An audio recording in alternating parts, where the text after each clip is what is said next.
ஓம் சாந்தி. எல்லோரும் குஷியாக இருக்கிறீங்களா?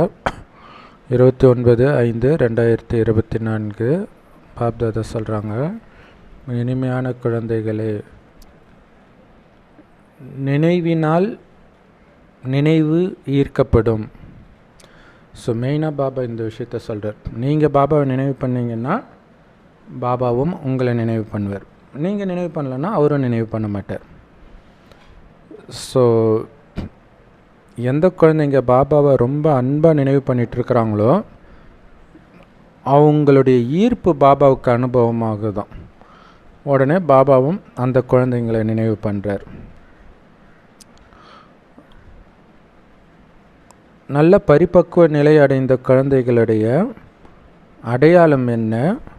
அந்த பரிபக்குவ நிலையை அடையிறதுக்கு நீங்கள் பண்ண வேண்டிய முயற்சி என்ன?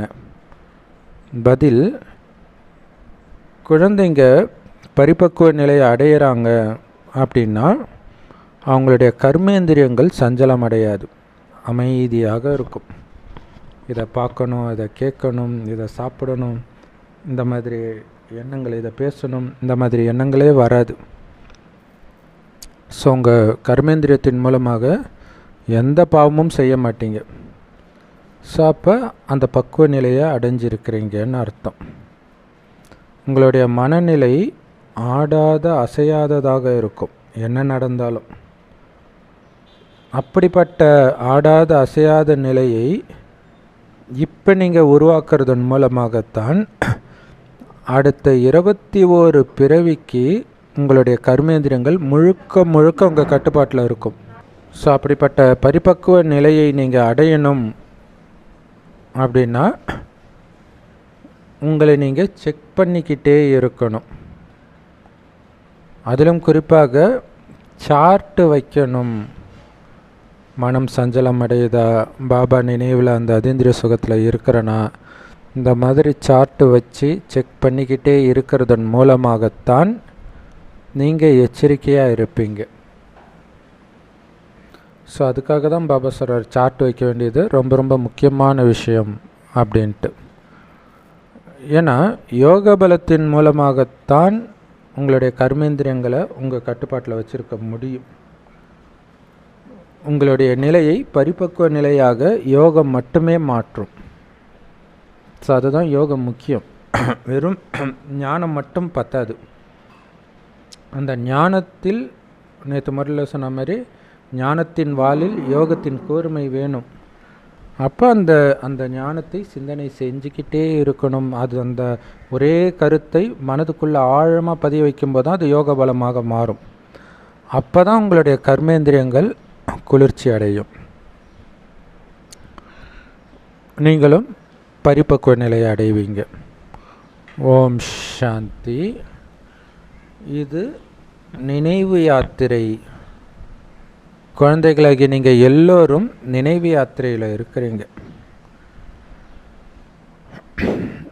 ஸோ பாபாவுக்கு பக்கத்தில் குழந்தைங்க தான் இருக்கிறீங்க. எங்கெல்லாம் குழந்தைங்க இருந்தாலும் பாபாவை நினைவு பண்ணிட்டு தான் இருப்பாங்க. அப்போ தானாகவே பாபா அவங்களுடைய நெருக்கத்தில் வந்துடுறார். எப்படி சில நட்சத்திரங்கள் நிலவுக்கு பக்கத்தில் வந்து பிரகாசமாக ஜொலிக்குது இல்லையா? சில நட்சத்திரங்கள் தூரம் இருக்குது. ஸோ அப்போ தெரியும் ஒரு சில நட்சத்திரம் பயங்கர பிரகாசமாக இருக்கிறது, அப்போ அதுக்கு பக்கத்தில் இருக்குது அப்படின்னு நம்ம தெரிஞ்சுக்கலாம். ஸோ ஜொலிக்கவே இல்லைன்னா அது நம்மை விட்டு ரொம்ப தூரத்தில், பூமியிலேருந்து ரொம்ப தூரத்தில் இருக்குதுன்னு தெரிஞ்சுக்கலாம். அதே மாதிரி ஞான நட்சத்திரங்கள், யோக நட்சத்திரங்கள்னு உங்களுக்கு மகிமை பாடப்படுது. ஞான சூரியனை நாம் அடைஞ்சிட்டோம். பாபா நல்ல சேவாதாரி குழந்தைங்களை தான் சதா நினைவு பண்ணிகிட்டு இருக்கிறார். அவங்கள மட்டும்தான் நினைவே பண்ணுறார். ஸோ அப்போ பாபா எப்போவுமே என்னை நினச்சிக்கிட்டு இருக்கணும்னா நான் எப்பொழுதும் பாபாவை நினைவு செஞ்சுக்கிட்டே இருக்கணும் இல்லையா? இப்போ ஒரு லவ் பண்ணுறாங்க அப்படின்னா அந்த லவ்வரை நினைக்கும் பொழுதெல்லாம் இவங்களுக்கு தோணும், அப்போ லவ்வரும் நம்மளை நினைப்பா அப்படின்ட்டு. அந்த மாதிரி நீங்கள் பாபாவை நினைக்கும் போது பாபாவுக்கு தெரியும் நம்ம இவங்க நினைக்கிறாங்கன்ட்டு. ஸோ அப்போ பாபாவும் நினச்சிட்டு இருப்பார். ஸோ நல்ல சேவை செய்யக்கூடிய குழந்தைங்க தான் எந்த நேரமும் பாபா நினைவில் இருப்பாங்க. ஸோ அந்த மாதிரி குழந்தைங்கள தான் பாபாவும் நினச்சிட்டு இருக்கிறேன். பாபா சர்வசக்திவான். ஸோ அந்த சர்வசக்திவான் தந்தையை நீங்கள் எப்போ நினைக்கிறீங்களோ அப்போ தான் அவரும் உங்களை நினைக்கிறார். நினைவுனால் பாபாவுடைய நினைவு கிடைக்குது. ஸோ அந்த மாதிரி சேவாதாரி குழந்தைங்க எங்கே இருந்தாலும் ஞானச்சூரியனாகிய தந்தை அவங்கள நினைப்பார். குழந்தைங்களும் அவரை நினைக்கிறாங்க. ஆனால் பாபாவை நினைக்காத குழந்தைகளை பாபாவும் நினைக்கிறது கிடையாது. ஏன்னா பாபாவுடைய பாபா நினைத்தால் கூட அவங்களுக்கு அது போகாதுன்றார். ஏன்னா அவங்க வேறு ஏதோ ஒன்றுத்தில் மைண்டை பிஸியாக வச்சுருக்குறாங்க. அதனால தான் உங்களுடைய மைண்டை கிளியராக வச்சுருக்கணும் அப்படின்னு சொல்லுவார். அப்போ தான் கடைசி நேரத்தில் பாபா டச் பண்ணுறதெல்லாம் உங்களுக்கு தெரியும். ஸோ நினைவினால் கண்டிப்பாக பாபாவுடைய நினைவு கிடைக்கும். குழந்தைங்க கண்டிப்பாக பாபாவை நினைக்கணும். சில குழந்தைங்க கேட்குறாங்களாம், பாபா நீங்கள் என்ன நினைக்கிறீங்களா? பாபா சொல்கிறார், கண்டிப்பாக குழந்தை, ஏன் ஒன்று நினைக்க மாட்டேன்?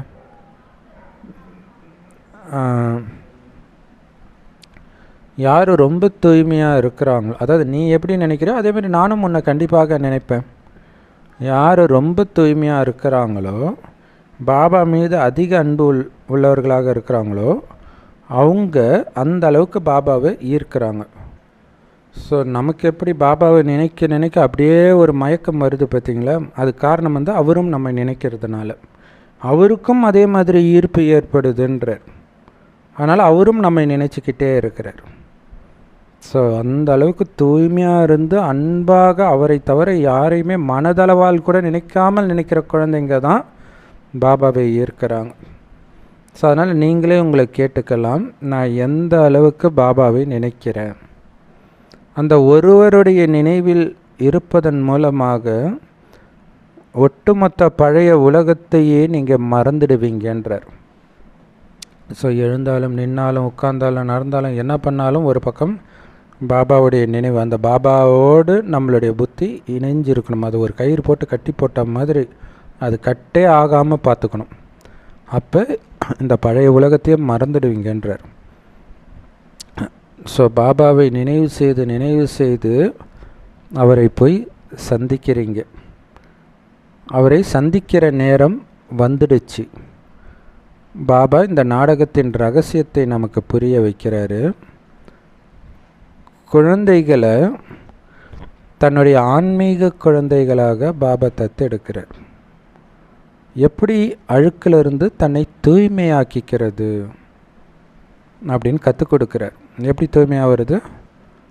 ஆத்மானு உணர்ந்து அவர் ஒருவரின் நினைவில் இருப்பதன் மூலமாக மட்டும்தான் நாம் தூய்மையாக முடியும். பாபா ஒரே ஒருத்தர் தான். எல்லோரும் அந்த ஒரு தந்தையைத்தான் நினைவு செய்கிறாங்க. ஸோ எல்லோருக்கும் பாபாவுடைய நினைவும் கிடைக்கிது அவங்க முயற்சிக்கு ஏற்ப. எந்த அளவுக்கு அவங்க பாபா நினைவில் இருக்கிறாங்களோ அந்த அளவுக்கு பாபாவுடைய நினைவும் அவங்களால அடைய முடியுது. அதுதான் ஆனந்தத்தை கொடுக்குது. எந்த அளவுக்கு நீங்கள் அவரை நினைவு செஞ்சுக்கிட்டே இருக்கிறீங்களோ அந்த அளவுக்கு பாபா நேரடியாக உங்கள் முன்னாடி நின்றுட்டு இருக்கிற மாதிரி உங்களுக்கு அனுபவமாகுன்றார். ஸோ இந்த பயிற்சியின் மூலமாகத்தான் நீங்கள் கர்மாதீத்த நிலையை அடைவீங்க.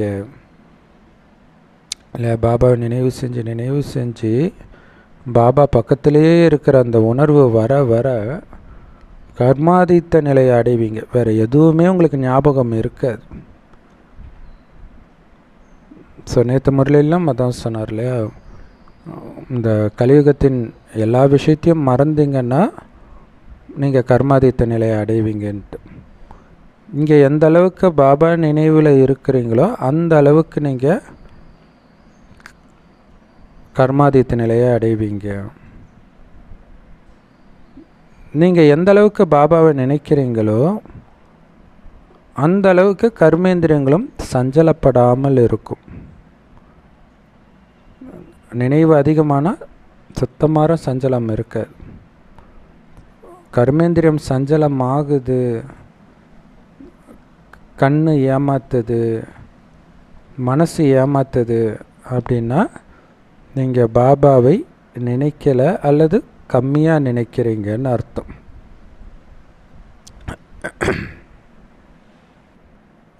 கர்மேந்திரியங்கள் சஞ்சலம் அடையுது இல்லையா, அதுக்கு பேர் தான் மாயா அப்படின்னு பாபா சொல்கிறார்.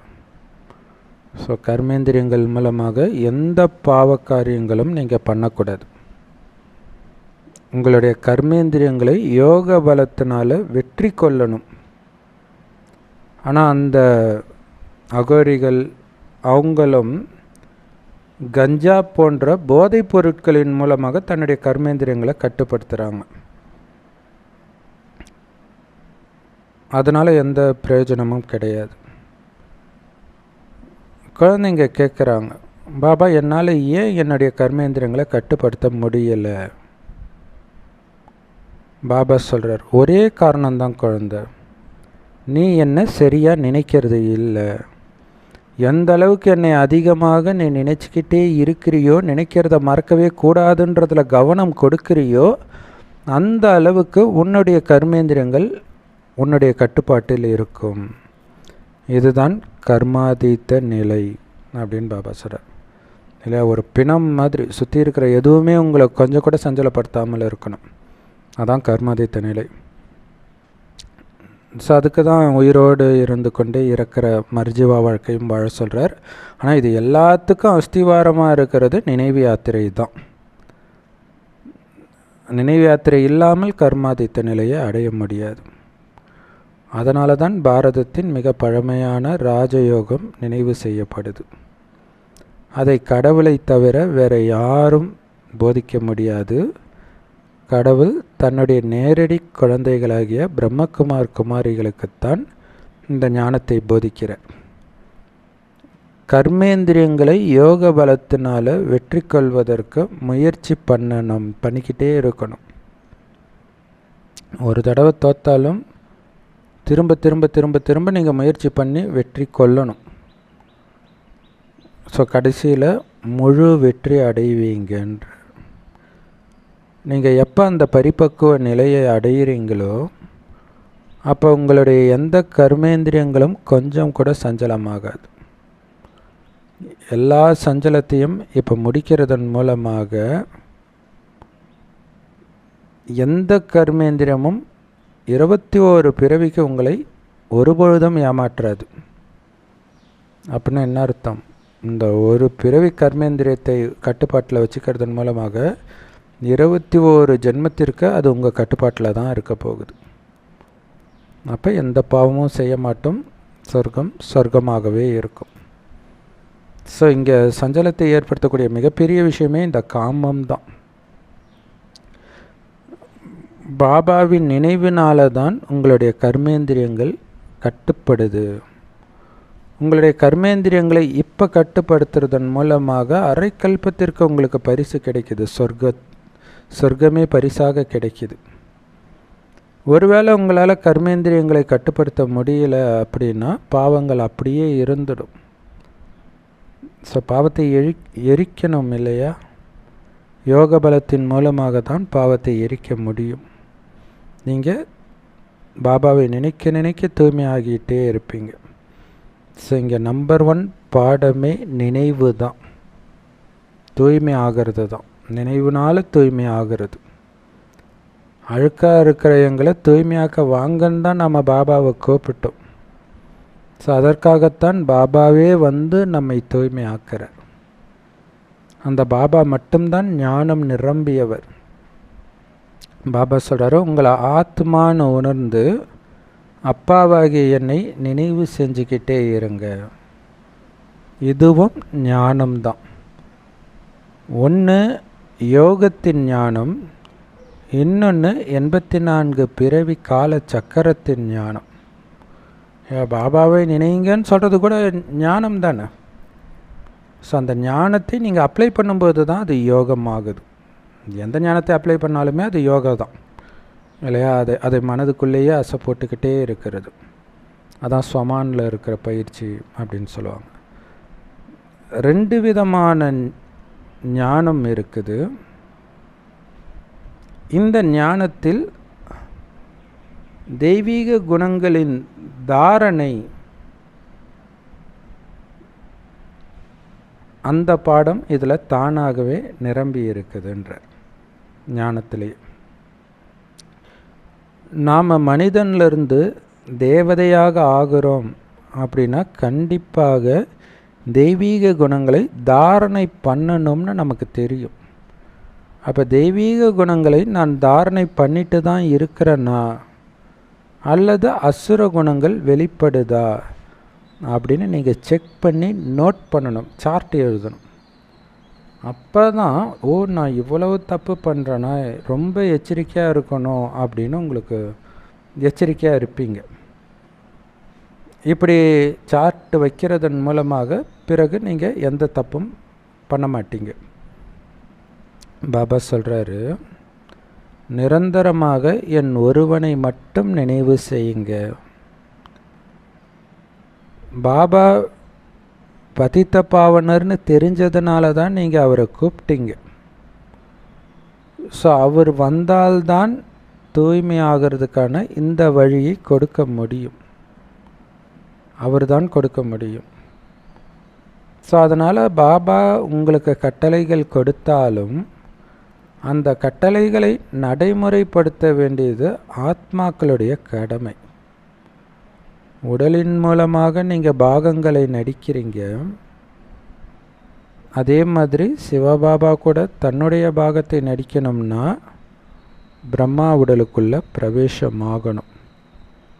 இது எவ்வளோ அற்புதமான விஷயம். திருமூர்த்தியுடைய படம் ரொம்ப தெளிவாக இருக்குது. ஸோ அந்த திருமூர்த்தி சித்திரத்தில் பிரம்ம பாபா உட்காந்து தபஸ்யா பண்ணிட்டு இருப்பார். சைடில் நடுவில் மகாவிஷ்ணு அலங்காரத்தோடு நின்றுட்டு இருப்பார். அப்போ இவர் தபஸ்யா பண்ணுறதே எதற்காக? மகாவிஷ்ணுவாக மாறுவதற்காக. ஸோ தபஸ்யா செய்து மகாவிஷ்ணுவாக மாறுறார். பிறகு 84 பிறவி கழித்து மீண்டும் பிரம்மாவாக மாறுறார். ஸோ இதுவும் உங்கள் புத்தியில் இருக்கணும். பிராமணர்களாக இப்போ இருக்கிற நாம தான் தேவதைகளாக இருந்தோம். பிறகு 84 பிறவி சக்கரத்தை சுற்றி வந்து அனைத்தையும் இழந்துட்டோம். இப்போ மீண்டும் பிராமணர் ஆகி இருக்கிறது மீண்டும் தேவதை ஆகிறதுக்காகத்தான். ஏன்னா பிராமணன் ஆகும்பொழுது தான் பாபா கிட்ட இருந்து ஞானம் கிடைக்கிது. தெய்வீக ராஜ்யம் எப்போ முடிவுக்கு வருதோ அதிலிருந்து பக்தி மார்க்கத்தில் அவங்கள ரொம்ப அன்பாக அந்த தேவதைகளை கோயில் கட்டி பூஜை பண்ணுறாங்க, அன்பாக நினைக்கிறாங்க. பாபா நமக்கு உயிரோட்டமாக அந்த தேவதை பதவியை அடையிறதுக்கான வழியை காட்டுறார். நினைவும் ரொம்ப சகஜமாக இருக்கணும். ஏன்னா இது கண்டிப்பாக ரொம்ப ஈஸி தானே பாபாவை நினைக்கிறது. ஆனால் எல்லாராலையும் நினைக்க முடியுதா நிரந்தரமாக? முடியல. ஏன் முடியல? ஏன்னா தங்க பாத்திரம் வேணும் இல்லை? இந்த ஞானம் உங்கள் மனதில் தங்கிறது தான் நினைவு. அது தங்கணும்னா சிங்கத்துடைய பால் தங்க பாத்திரத்தில் தான் தங்கும். ஸோ இங்கே தூய்மையான புத்தியை தங்க பாத்திரம்னு பாபா சொல்கிறார். இப்போ வெளி உலக குப்பையெல்லாம் நம்ம புத்தியில் சேர்க்காமல் இருந்தாலே பாபாவுடைய நினைவு நிரந்தரமாக இருக்கும்.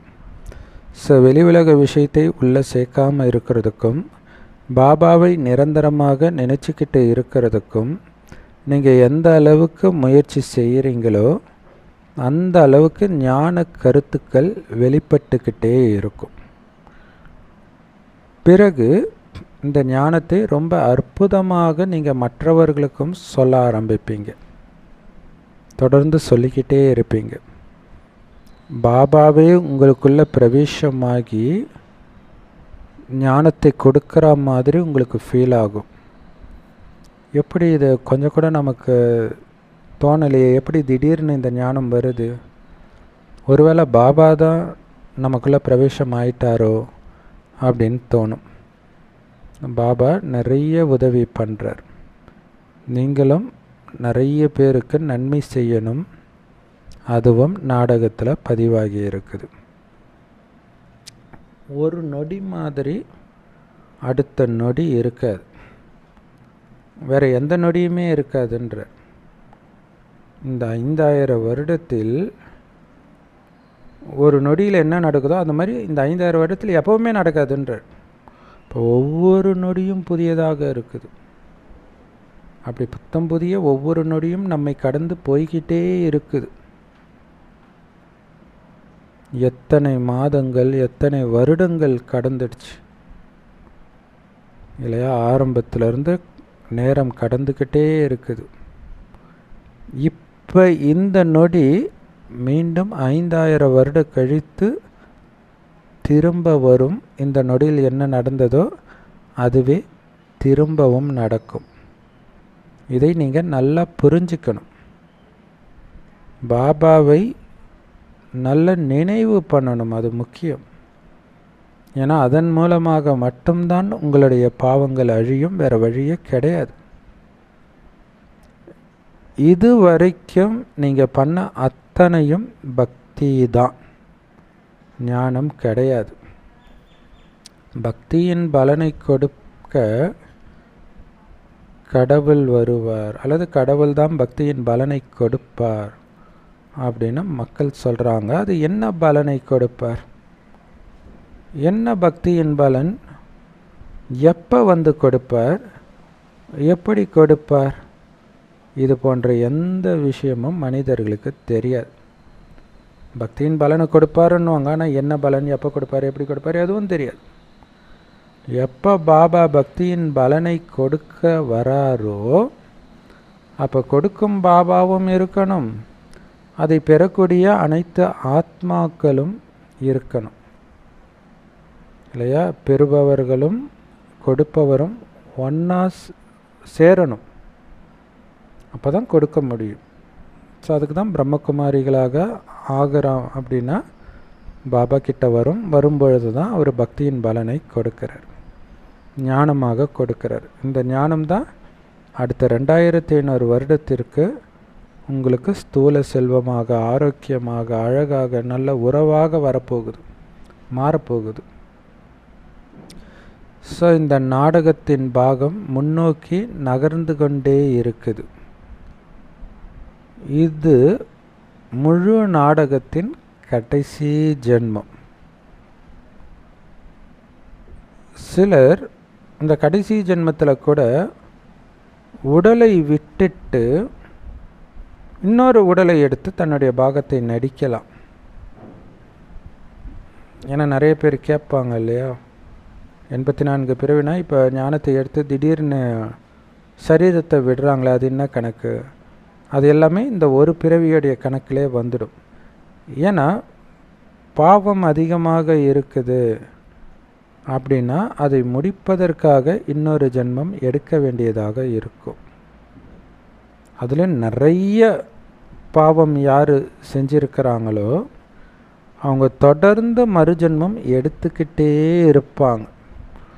கர்ப்பத்தில் பிரவேசிப்பாங்க, 4வது மாதத்தில், ஸோ 10வது மாதத்தில் குழந்தைய பிறக்கிறதுக்குள்ளே இறந்துடுவாங்க, மறுபடியும் இன்னொரு கர்ப்பத்துக்கு போவாங்க. இப்படியே அவங்களுடைய பாவத்திற்கான தண்டனை கர்ப்பத்தில் கொடுத்துக்கிட்டே இருப்பார் கடவுள். ஸோ அப்போ ஒரு ஜென்மம் எடுக்கிறாங்கன்னா கர்ப்பத்துக்கு போகிறாங்க, துக்கத்தை அனுபவிக்கிறாங்க, பிறகு அந்த உடம்பை விடுறாங்க, மறுபடியும் இன்னொரு உடலை எடுக்கிறாங்க, இப்படியே தண்டனை அனுபவிச்சுட்டே இருக்கும். அதனால தான் இன்றைக்கி நிறைய அபார்ஷனே ஒரு பெரிய தண்டனை தான்.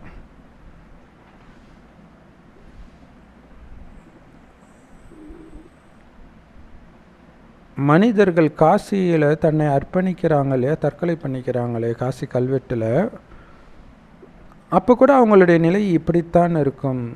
கர்ப்பத்தில் போய் தண்டனை அனுபவிக்கிற மாதிரி அவங்க துக்கத்தை அனுபவிப்பாங்கன்ற தற்கொலை பண்ணும் பொழுது. அவங்களுடைய தலையில் நிறைய பாவங்கள் இருக்குது, ஆனால் கொஞ்சம் கூட யோக பலமே கிடையாது. இப்போ யோக பலம் இல்லாமல் பாவத்தோடு நீங்கள் தற்கொலை பண்ணுறீங்க காசியில் அப்படின்னா அது உடலை கொலை செய்கிறதுக்கு சமம். ஆனால் யோக பலம் இல்லையே, அப்போ மீண்டும் போய் பாவம்தான் செய்ய போகிறீங்க அடுத்த ஜென்மத்தில் வந்து. ஆத்மா புரிஞ்சுக்குது நாம் தற்கொலை பண்ண போகிறோம் அப்படின்னு. பாபா நீங்கள் எப்போ வரீங்களோ அப்போ நாங்கள் எங்களை அப்படியே உங்ககிட்ட அர்ப்பணிக்கிறோம் அப்படின்னு நீங்கள் சொன்னீங்கன்னு பாபா ஞாபகப்படுத்துகிறார். ஆனால் மனிதர்கள் பக்தி மார்க்கத்தில் தான் தன்னை அர்ப்பணிக்கிறாங்க. ஸோ நீங்கள் என்னெல்லாம் பண்ணுறீங்களோ, தானம், புண்ணியம், தீர்த்த யாத்திரை, அது எல்லாமே பக்தி தான். அங்கே நடக்கிற கொடுக்கல் வாங்கல், தானம் புண்ணியம் பண்ணுறீங்களே, அது யாரோட அந்த கொடுக்கல் வாங்கல் நடக்குதுன்னா பாவ ஆத்மாக்களோடு தான் நடக்குது. அப்போ பாவாத்மாக்களுக்கு நீங்கள் தானம் புண்ணியம் பண்ணுறீங்கன்னா அவங்க செய்கிற பாவமெல்லாம் உங்கள் தலையில் வந்து விடிஞ்சிடும். அதனால தான் ரொம்ப எச்சரிக்கையாக இருக்கணும் தானம் பண்ணும் பொழுதுன்றார். இது ராவண ராஜ்யமாக இருக்குது. பாபா சொல்கிறாரு, நீங்கள் யாரோடு கொடுக்கல் வாங்கல் வைத்தாலும் ரொம்ப எச்சரிக்கையோடு இருக்கணும்.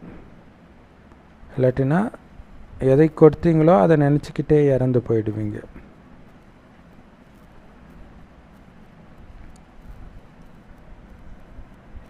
நீங்கள் தானமாக கொடுக்குற ஏதோ ஒரு விஷயத்தை அவங்க பாவ காரியம் செய்கிறதுக்கு பயன்படுத்துகிறாங்க அப்படின்னா அந்த பாவம் அந்த தானம் கொடுத்த உங்கள் தலையில் வந்துடும்ன்ற.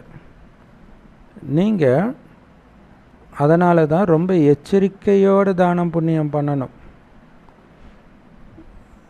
உணவு தானம் பண்ணுறதோ உடைகளை தானம் பண்ணுறதோ ஏழைக்கு தான் பண்ணுவாங்க. ஸோ இப்போல்லாம் நிறைய தர்மசாலைகளை கட்டி அங்கே மனிதர்களுக்கு பொருளை தானமாக கொடுக்குறாங்க. பணக்காரர்களுக்கு பெரிய பெரிய மாளிகைகள் இருக்கும், ஆனால் ஏழைகளுக்கோ குடிசை தான் இருக்கும். அதுவும் அழுக்கான காவாய் பக்கத்தில் இருப்பாங்கன்றார். இல்லை, கூவத்துக்குள்ளேயே குடிசை கட்டி இருந்தாங்க.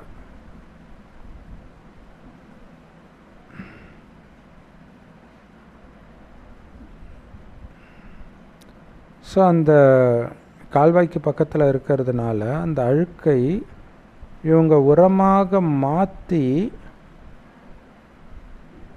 அதை வித்துடுவாங்க, நிலத்துலலாம் உரமாக போடுவாங்க. தங்க யுகத்தில் இந்த மாதிரி குப்பை இறந்து போன எதையும் வைத்து அல்லது குப்பையை வைத்து விவசாயம் பண்ண மாட்டாங்க. ஏன்னா அங்கே மண்ணே பரிசுத்தமாக தூய்மையாக இருக்கும். ஏன்னா அதோடைய பேரே சொர்க்கம் இல்லையா. நிறைய ரத்தினங்களுடைய பேரை வந்து நினைவு கூறப்படுது.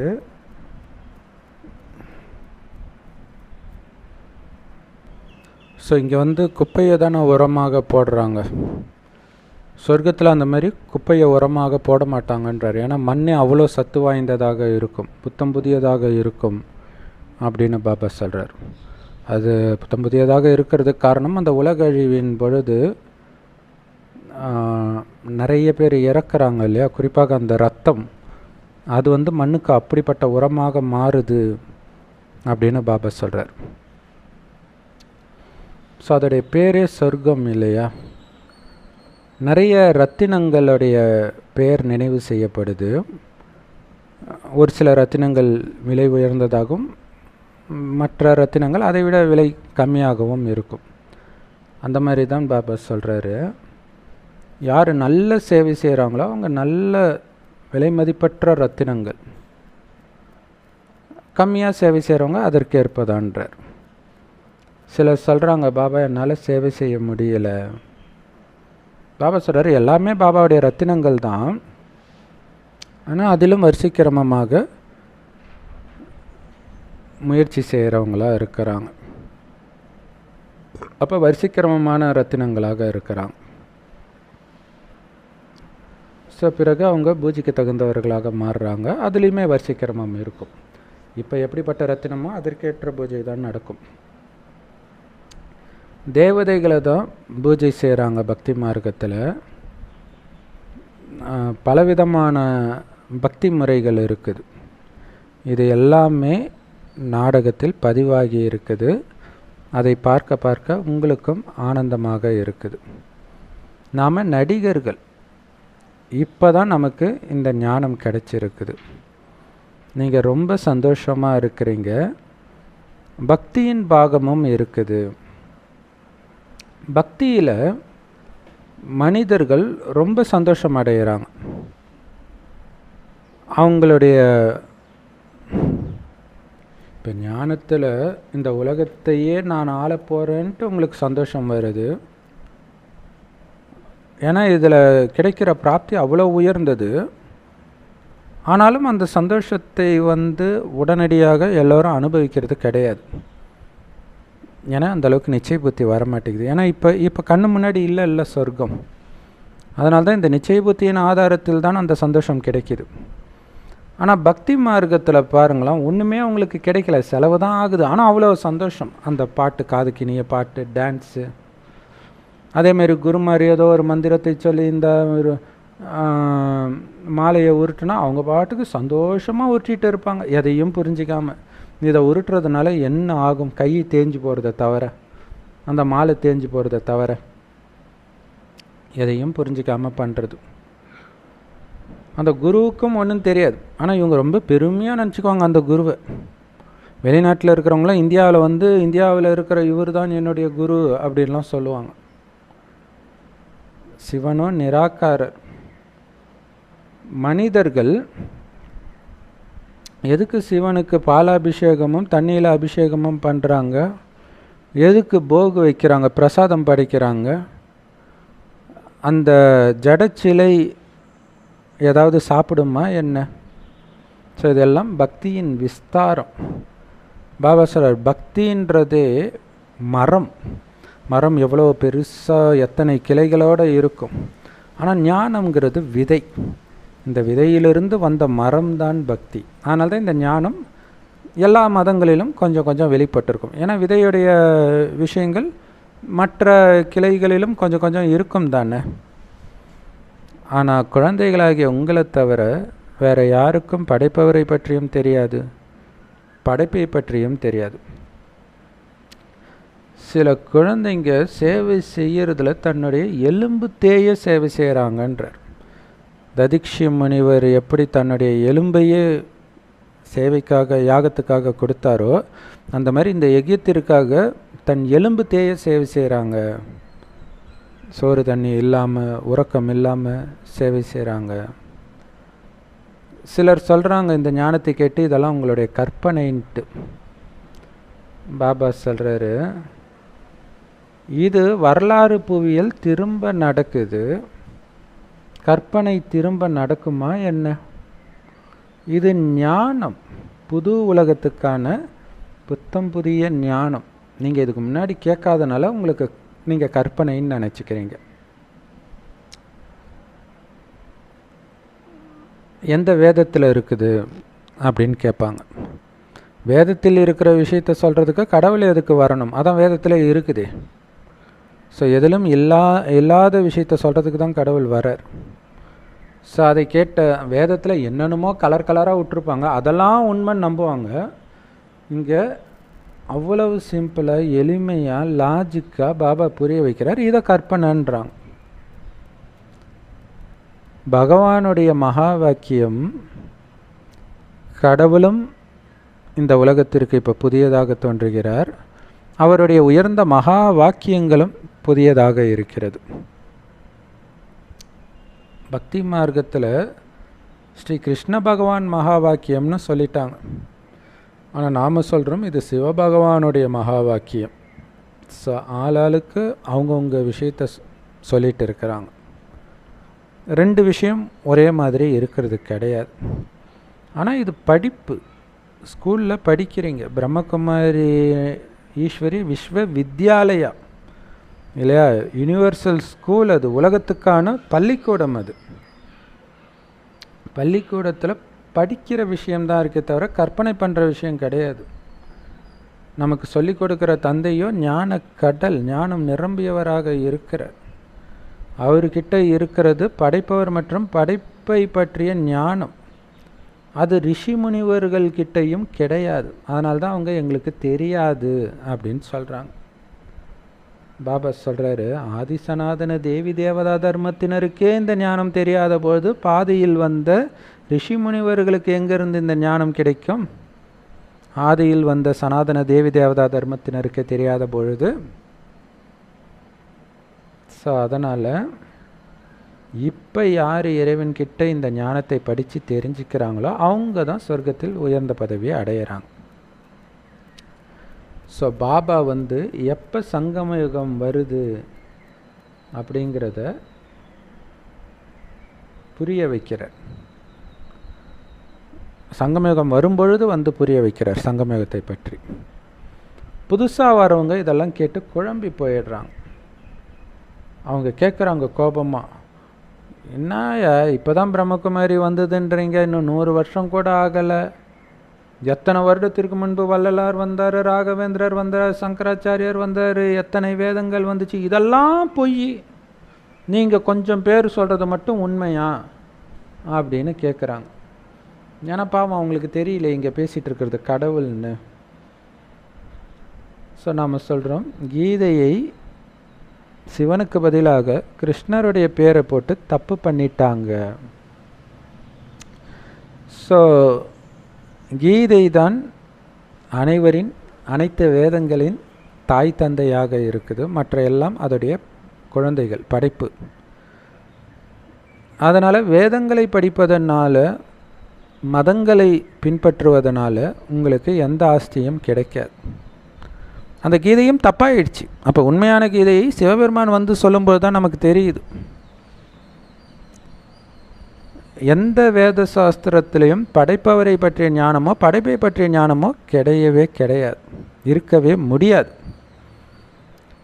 அதனால் நீங்கள் கேளுங்க, வேதங்கள்னால எந்த தர்மம் உருவாச்சின்னு கேளுங்க. அப்போ அது பயனற்றது தானே. முக்கியமாக இருக்கிறது 4 தர்மங்கள். ஸோ ஒவ்வொரு தர்மத்திற்கும் ஒரே ஒரு வேதம் தான் இருக்கும், மத சாஸ்திரம். அப்போ கிறிஸ்தவ மதத்துக்கு பைபிள் இருக்குது, முஸ்லீம்களுக்கு குரான் இருக்குது, புத்த மதத்துக்கு தம்ம பாடம் அப்படின்ட்டு ஒன்று சொல்லுவாங்க. இந்து தர்மத்துக்கு எது இருக்குது அப்படின்னு கேளுங்க. அந்த வேதங்களுக்கு பிறகு தான் இந்து தர்மம் தோன்றிச்சானா இல்லை, முன்னாடியே இருந்துச்சுன்னுவாங்க. அப்போ அதனால் எந்த தர்மமும் தோன்றலையே. அப்போ இந்து தர்மத்திற்கு முன்பு தேவதா தர்மம் இருந்தது, அந்த தேவதா தர்மம் இந்த கீதையினால் தோன்றியது அப்படிங்கிறத நீங்கள் புரிய வைக்கணும். பாபா இந்த ஞானத்தை கொடுத்து பிராமண குலத்தை இப்போ ஸ்தாபனை பண்ணுறார். இந்த பிராமணர்களாகிய நீங்கள் தான் பிறகு சூரிய வம்சத்திலும் சந்திர வம்சத்திலும் முயற்சிக்கேற்ப பதவியை அடையிறீங்க. பாபா பிரம்மாவின் உடலை ரதமாக பயன்படுத்தி நேரடியாக உங்களுக்கு புரிய வைக்கிறார். ஏன்னா சிவபாபா நிராகாரராக இருக்கிறார், உடல் கிடையாது, உடலற்ற ஆத்மா. அப்போ இந்த ஞானத்தை சொல்வதற்கு அவருக்கு ஒரு உடல் வேணும் இல்லையா? அதனால் பிரம்மா உடலை எடுக்கிறார். அதை தான் நந்தின்னு சொல்லிடுறாங்க. சாக்கார உடலின் ஆதாரமாக எடுத்து நமக்கு புரிய வைக்கிறார். மனிதர்களுக்கு ஆத்மானாலே என்னன்னு தெரியாத பொழுது தந்தையை எப்படி அவங்க தெரிஞ்சிருப்பாங்க? ஸோ ஒரே ஒரு தந்தை தான் எது சரின்னு புரிய வைக்கிறார். மற்றவர்கள் எதெல்லாம் உங்ககிட்ட சொன்னாங்களோ அது அத்தனையும் தவறானது தான். வேதங்கள் சொன்னாலும் சரி, குருமார்கள் சொன்னாலும் சரி, தர்ம ஸ்தாபகர்கள் சொன்னாலும் சரி, அனைத்தும் பொய்யே. அதை படிப்பதனால் உங்களுக்கு எந்த நன்மையும் கிடையாது. ஏன்னா அவங்களுக்கு யாருடைய ஜபமாலையை உருட்டுறோன்றது கூட தெரியாது. அப்பாவை பற்றியே அவங்களுக்கு தெரியாது. அந்த அப்பாவே வந்து தன்னுடைய சுய அறிமுகத்தை கொடுக்கிறார். அந்த ஞானத்தின் மூலமாகத்தான் நமக்கு இப்போ சத்கதி கிடைக்குது. அரை கல்பத்திற்கு ஞான மார்க்கம், அதாவது சத்கதி. ஞானம் இப்போ தான் கிடைக்கும், சொர்க்கத்தில் ஞானம் இருக்காது, மறந்துடுவோம். ஆனால் இந்த ஞானத்தின் பலன் இருக்கும். அதனால் அதையும் சேர்த்து ஞான மார்க்கம்னு சொல்கிறோம். அடுத்த அரை கல்பம் பக்தி நடக்குது. ராவண ராஜ்யத்தில் தான் பக்தி தொடங்குது. ஸோ பக்தி செய்து செய்து நீங்கள் ஏணிப்படியில் இறங்கி தான் வந்தீங்க, தமோ பிரதானமாக தான் ஆனீங்க. ஏன்னா யாரை பக்தி செய்கிறாங்களோ அவங்களுடைய எந்த தொழிலை பற்றியும் அவங்களுக்கு தெரியாது. முருகா என்ன காப்பாற்று, பிள்ளையார் என்ன காப்பாற்று, ஆஞ்சநேயர் என்ன காப்பாற்று, இவங்களாம் யார், எதுக்கு உங்களை காப்பாற்றணும், எதுவுமே தெரியாது. அதை பற்றிலாம் எங்களுக்கு கவலை கிடையாது. அதுதான் சொல்கிறது குருட்டுத்தனமான நம்பிக்கை. அவ்வளவு விழுந்து விழுந்து பக்தி செய்கிறாங்க, காவடி தூக்குறாங்க, அப்படி வெறித்தனமாக நெருப்பு மேலே நடக்கிறாங்க, அடக்கு குத்துறாங்க. ஆனால் அந்த கடவுளை பற்றி உங்களுக்கு எதுவுமே தெரியாது. அப்போ குருட்டு நம்பிக்கை தானே. பாபா சொல்கிறாரு, இவ்வளோ பெரிய பதவி, ஸ்ரீ நாராயணன் பதவியை நீங்கள் அடையணும் அப்படின்னா உங்களை ஆத்மான்னு உணர்ந்து அப்பாவை மட்டும் நினைவு பண்ணிக்கிட்டே இருங்க. இதுக்கு முயற்சி வேணும், இடைவிடாத முயற்சி வேணும். கவனம் தான் இங்கே முயற்சி. அப்பாவை நினச்சிக்கிட்டே இருக்கணுன்ற கவனம் இருக்கணும்.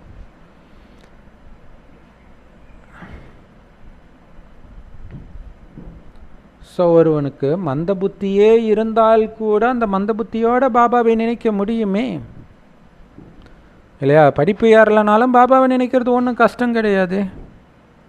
ஏன்னா அவர் ஒருத்தரை தானே நினைக்க போகிறாரு.